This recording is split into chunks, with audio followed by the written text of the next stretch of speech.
শুধুমাত্র 2026 সালে বাংলাদেশে এই পর্যন্ত খুন হয়েছে 464 জন, শুধুমাত্র 2026 সালে। ধর্ষণ হয়েছে 666টা, ধর্ষণ মামলায় গ্রেপ্তার হয়েছেন 530 জন, খুনের মামলায় গ্রেপ্তার হয়েছেন 604 জন। প্রতিদিন গড়ে 6 থেকে 7টা খুন হয়েছে এবং শিশু ধর্ষণ উল্লেখযোগ্য হারে বেড়েছে। বাংলাদেশের পুলিশের প্রকাশিত পরিসংখ্যান অনুযায়ী অপরাধের বৃদ্ধির হার: চুরি বেড়েছে 12%, অপহরণ বেড়েছে 71%, ছিনতাই বেড়েছে 37%, ডাকাতি 43%। মোট মামলা হয়েছে এই 2026 সালেই 1,81,737টা। খুন ইন টোটাল 3,786টা। সবচেয়ে উদ্বেগজনক বৃদ্ধি হচ্ছে অপহরণ, ধর্ষণ, চাঁদাবাজি, ডাকাতি এবং ছিনতাই। শুধুমাত্র ঢাকায় 107টা খুন, সারা দেশে 854টা। ঢাকার মধ্যে উল্লেখযোগ্য হারে বেড়েছে ছিনতাই, চাঁদাবাজি, গ্যাং, কিশোর গ্যাং, রাজনৈতিক সহিংসতা এবং ধর্ষণ। এ বিষয়ে 2025 সালের শেষ থেকে 26 সালের অভিযানে গ্রেপ্তার হয়েছেন 22,464 জন। আগ্নেয়াস্ত্র উদ্ধার 483টা, গুলি উদ্ধার এরকম 4,500, মোট আটক 64,000। আরও অনেক তথ্য আছে, এগুলো বলা আপনাদের কাছে উদ্দেশ্য না, এগুলো বের করতেই থাকা যাবে। বলা উদ্দেশ্য হচ্ছে যে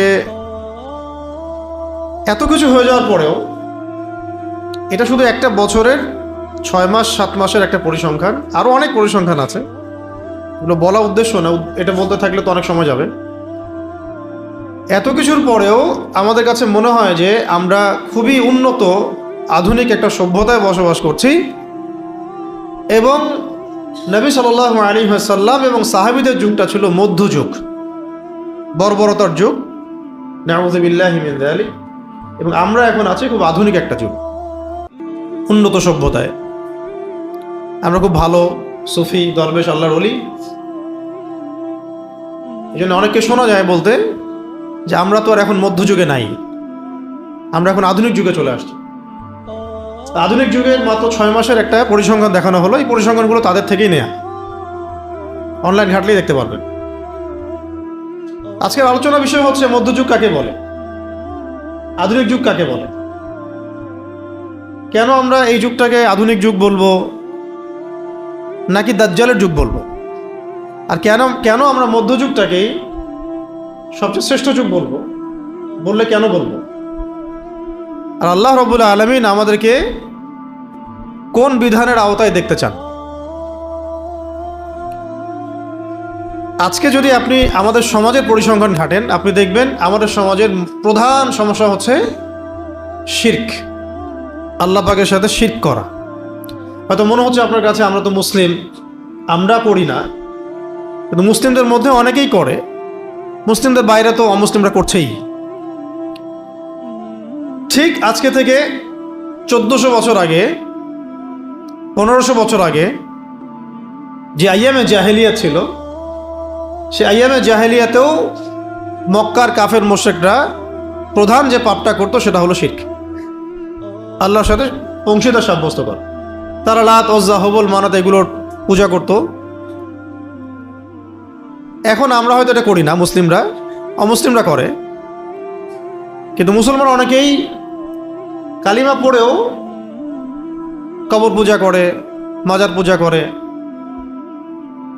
আর অনেক শিরকের সাথে লিপ্ত, পশ্চিমা আদর্শের পূজা করে। আগে ছিল লাত, উজ্জা, হুবল, মানাত দেখা যেত ভিজিবল, এখন দেখা যায় ইনভিজিবল ইলাহ, যেমন ডেমোক্রেসি, সেকুলারিজম, কমিউনিজম, ন্যাশনালিজম, এগুলো ইনভিজিবল ইলাহ। আগে ছিল ভিজিবল ইলাহ, লাত, উজ্জা, হুবল, মানাত, আর এখন হচ্ছে ইনভিজিবল ইলাহ, যেগুলোর মানুষ পূজা করে, আনুগত্য করে, দাসত্ব করে। ইলাহ তাকেই বলা হয় যার মানুষ দাসত্ব করে।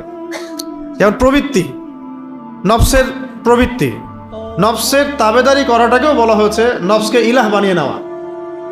নফসের তাবেদারি করাকে বলা হয়েছে কোরআনে ইলাহ বানিয়ে নেওয়া, উপাসনা করা। কারো মন চাচ্ছে একটা অন্যায় করি, সে নফসের তাবেদারি করলো, তার মানে সে নফসকে ইলাহ বানিয়ে নিল। আর এখানে আমরা এই তন্ত্রমন্ত্রগুলোর পূজা করি। ওই 1500 বছর আগের জাহিলি যুগে অর্থনৈতিক প্রধান সমস্যা ছিল রিবা, সুদ। রিবা মানে সুদ। এখন পুরো ওয়ার্ল্ডের ব্যাংকিং সিস্টেম হচ্ছে সুদ ভিত্তিক।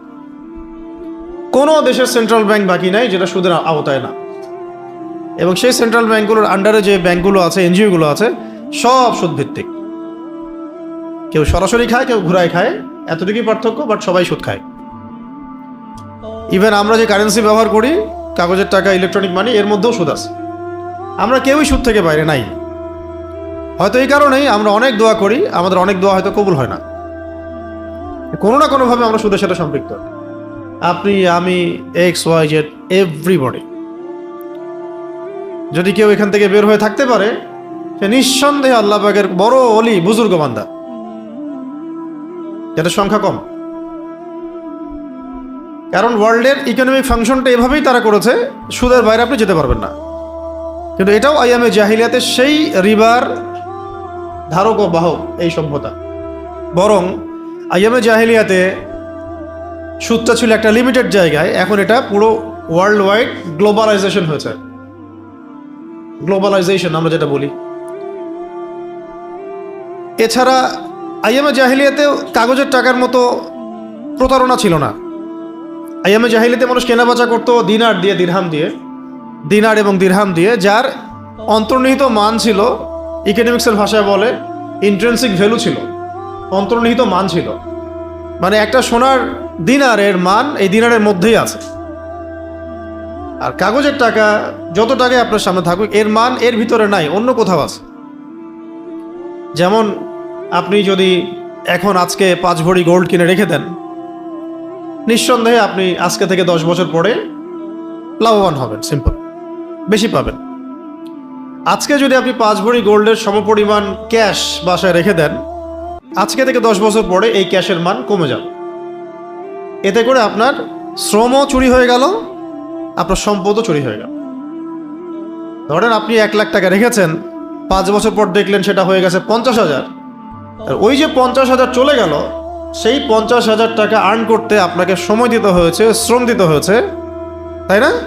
ওইটা ভ্যানিশ হয়ে গেল, গায়ে। শুধু আপনার সম্পত্তি চলে গেল না, আপনার সময়ও চলে গেল, শ্রমও চলে গেল।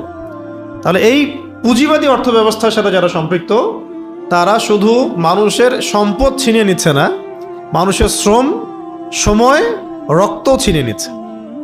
আমি কি বোঝাতে পারছি? হয়তোবা অনেক কথা একটু কঠিন মনে হতে পারে, প্রথমবার রিপিট করে কয়েকবার শুনলে ঠিক হয়ে যাবে। চল।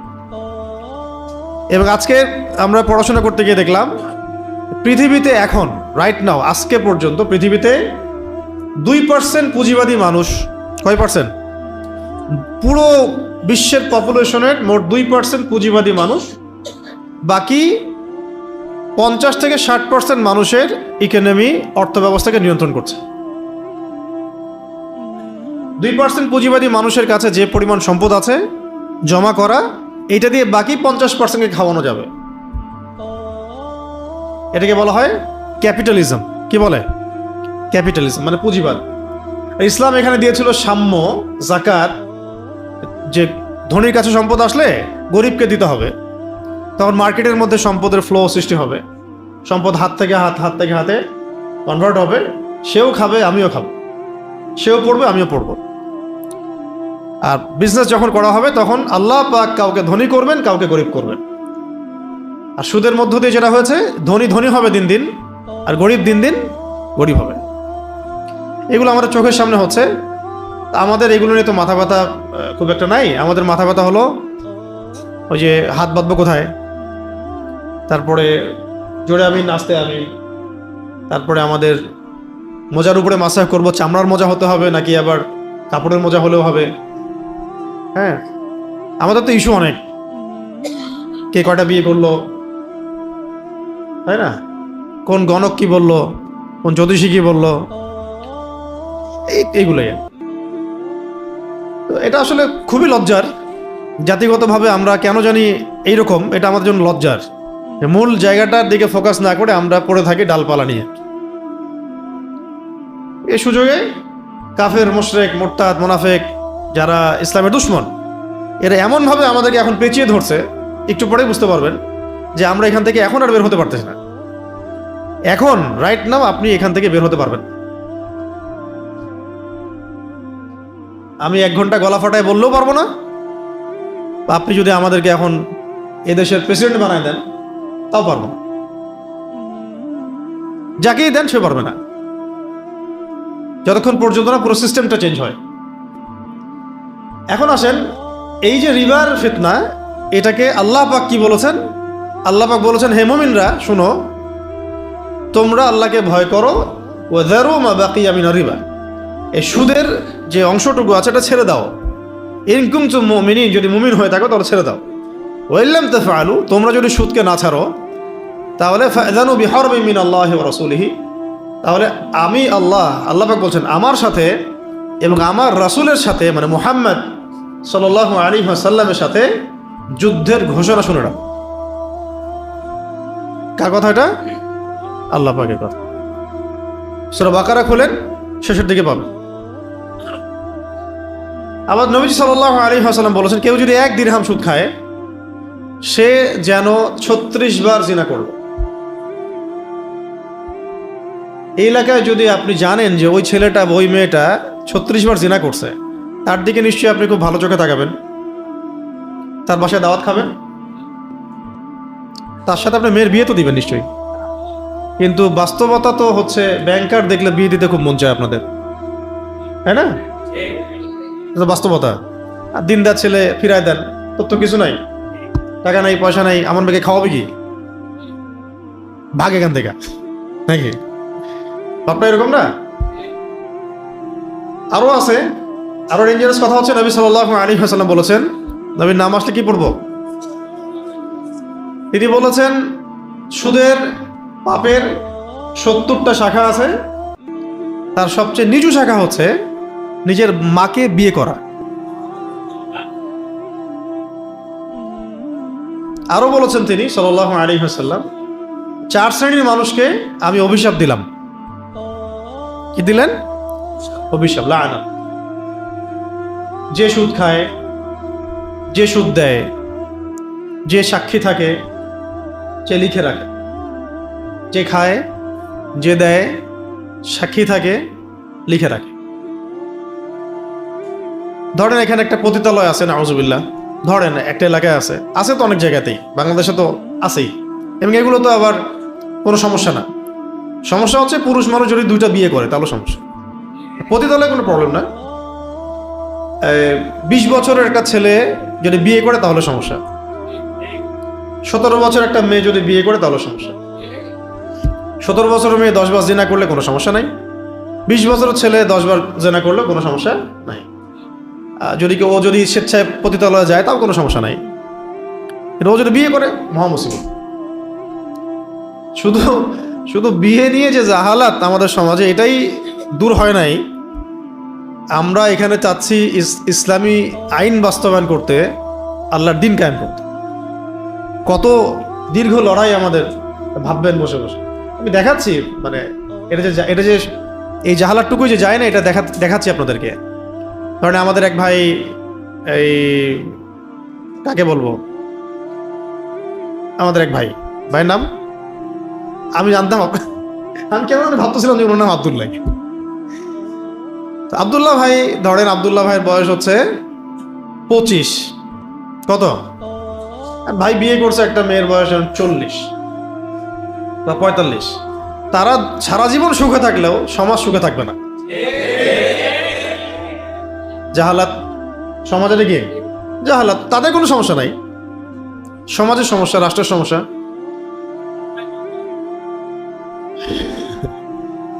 আর একজন আচ্ছা, আমার টপিক এটা না, সিরিয়াস টপিক, তো ওইদিকে কম কথা বলতে হবে। একটা মেয়ের বয়স ধরেন 20 বছর বা 25 বছর, সে বিয়ে করেছে একজন পুরুষের বয়স 50। ইসলামে জায়েজ না জায়েজ? জায়েজ।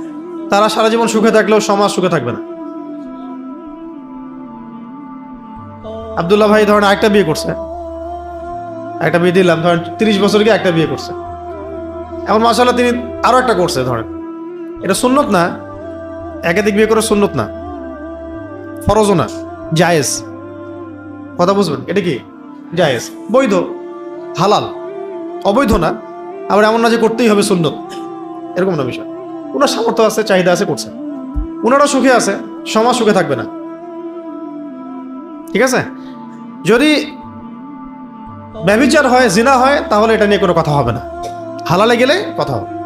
তো ধরেন একটা হারাম পতিতালয় কোথাও আছে, সেখানে কেউ চাকরি করে, কেউ ম্যানেজার, কেউ গার্ড, কেউ সিকিউরিটি গার্ড, কেউ দালাল, আর এই মানুষগুলোর বাসায় যদি আপনাকে দাওয়াত করা হয়, আপনি খাবেন না? বুঝতে পারি নাই।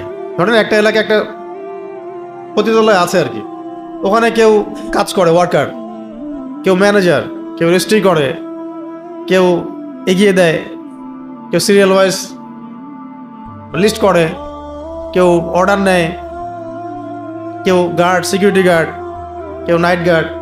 একটা তো প্রতিষ্ঠান চলে, অনেক কিছু থাকে না। এখন এই প্রতিষ্ঠান বলে উদাহরণটা দিচ্ছি, এখানে যারা যারা জব করে, যারা কাজ করে, তাদের বাসায় আপনি দাওয়াত খাবেন না? কেন খাবেন না?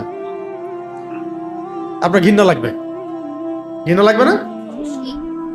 এর চেয়ে 70 গুণ বেশি পাপ হচ্ছে যারা সুদের সাথে সম্পৃক্ত। কি বুঝতে পারছি? আল্লাহ পাক আমাদেরকে সুদ থেকে বাঁচান।